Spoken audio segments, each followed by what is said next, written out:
Ang bill para gumawa ng Strategic Bitcoin Reserve ng United States ay rewritten overnight at ang pinakamalaking numero ay nawala na.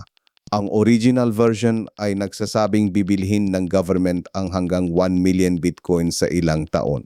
Ang updated version ay tinanggal ang target at pinalitan ng mandatory 20-year lockup sa lahat ng government Bitcoin.